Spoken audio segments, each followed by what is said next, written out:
the dominoes falling is a good metaphor. It's, if you got 100 dominoes, you knock the first one, they're all going to fall. That's just physics. So how do you stop that? How do you stop that crisis? Well, you truncate, you drop a steel wall between two dominoes, and this one hits the wall and this one's still standing. But that's the bailout. The problem is each crisis tends to get bigger than the one before, which means each bailout gets bigger than the one before. My question, are we now at the point where the needed bailout is bigger than the capacity of the central banks, that they've pulled all the rabbits out of a hat, played all their cards? And again, this goes back to what I did say about the Silicon Valley Bank rescue. It is the biggest bailout in history, and I can explain why. But if that's the case, what else do they have? Jim Rickards said that this is the biggest bailout in history. 97% of the Silicon Valley Bank deposit is uninsured.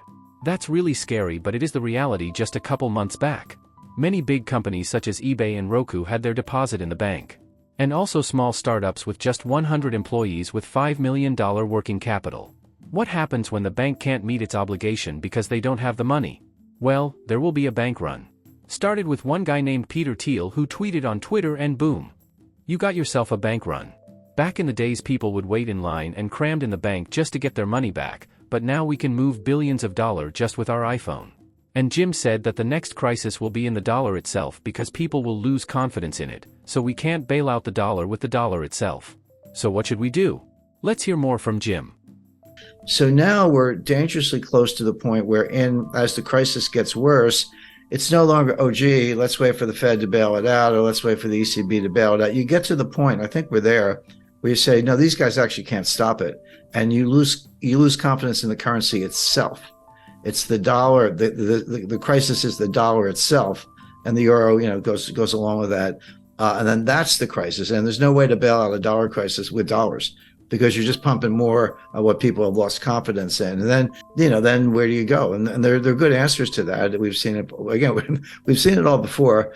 This is big. It's not over. The regulators will attempt more bailouts, but we're at the point where I think you can start to question the regulators themselves. Let's go back to Brazil, Mexico, Argentina, the Latin American debt crisis, broadly defined of the early 1980s. That played out, the intense phase lasted about 3 years, 82, 83, 84. It wasn't until 1990 that we got around to Brady bonds, which were the ultimate refinancing technique. But the intense period lasted about 3 years. Come forward to 1998, long-term capital management. That was about 3 months. That was July, August, September 1998. SVB was 3 days or less. It was like Wednesday, Thursday, Friday, and done. And I talked to a guy. I know no reason to mention names, but runs one of the largest endowments in the world. And he said, Jim, we moved. We were moving $8 billion out of Silicon Valley Bank, and we got the wire transfer request in, but we didn't know, because you get to close business Thursday. We didn't know until Sunday that the money was going to move. We got a confirmation on Monday. We didn't end up moving the money, but there was about a 48-hour period there from Friday to Sunday when no one knew that the wires had been completed. The recipients didn't have them. It was just in limbo, and it worked out. One of the big crypto promoters, they had $3 billion in Silicon Valley Bank. And they talked about, all these small entrepreneurs and startups, they got 100 employees and $5 million in working capital, and that money's gone and they're all going to fail. There was something to that. But the fact is, you had Roku, Cisco, eBay. I mean, there were huge companies with multi-billion-dollar deposits in that bank. It wasn't all a bunch of little guys. So, but yeah, you can. In the old days, you had to line up around the block, and maybe it was raining. You're standing there in the rain, waiting for your turn to get up to the tower. Now you can be in line at McDonald's, with your cell phone, and just a couple hits, QR code, and boom, $10 million is gone. And what Peter Thiel did, and he was right. I mean, I'm not criticizing him. He got his own money up, but he sent out like an SOS to Silicon Valley. He said, all of you, whoever you are, get your money out now. And a lot of people did, and that was that $40 billion. So the time frame is becoming more compressed because of technology. You're exactly right about that, which means that the response function has to be equally compressed, or else you are going to have all the consequences of an honest to goodness global financial crisis. Imagine you're a small business with a working capital of over $250,000. And then some weird thing happened and you can't get your money out of your bank. Let's imagine this frightening scenario happened. What is the most likely to happen is, your money might be gone. It's not frozen or suspended, it's gone. And it's not just in theory, it's already happened. You can hear it directly from Jim Rickards himself. And I'm not sure if everyone knows the sequence, but on Friday night, March 10th, the FDIC took over Silicon Valley Bank. And they issued a press release. And they said, here's what we're doing. We're taking over. We're putting it into what's called a receivership. Anyone with $250,000 or less, your deposits are fully insured. No worries. You'll have your money Monday morning. And over $250,000, your deposits are gone. They didn't say frozen. They didn't say suspended. They said gone. And they gave you a receivership certificate, basically an unsecured printed up IOU from the FDIC, but not money.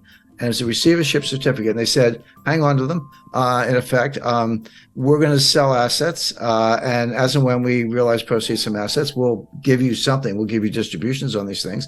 Don't know how much, don't know when. We'll do the best we can. Remember in the RTC days in the early 90s, it took them 2 years, and they were very efficient. I worked with them at the time. We were in their offices when we were sitting on boxes because they didn't even have furniture, but they were doing deals. So they had the right attitude, but that took 2 years. So and that was it. Well, that's when I called the billionaire crybabies came out in force. Bill Ackman, all these guys. Oh, you got to save us. I was like, well, you got to trade on Bill. $5 billion is not enough. But anyway, they pounded on the White House all weekend. Now here's something that very few people. Say almost nobody knew at the time except the management, although they seemed to be asleep at the switch.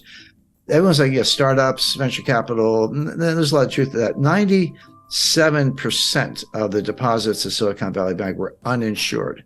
And by the way, that's my new metric for assessing banks. You used to look at, working capital and debt equity ratios and, bad assets, governments. There are lots of ways to measure the health of a bank.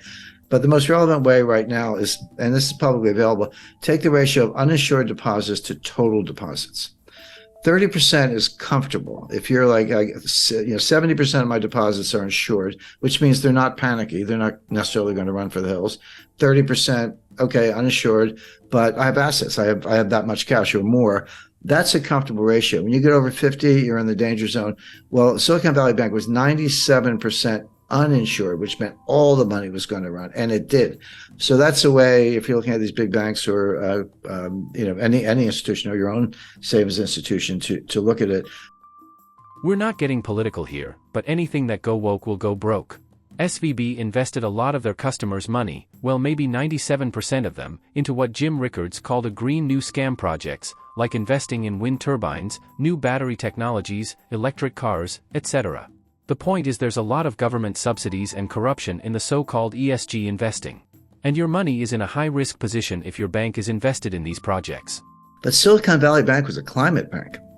Were they investing in startups? Yes. Were they investing in technology? Yes. But these were climate. These were green new scam startups looking at, battery technology, chemistry, physics, to try to make a better battery. But not much improvement in the battery in 200 years, but they're working on it. Wind turbines, other sustainable fuel alternatives, et cetera.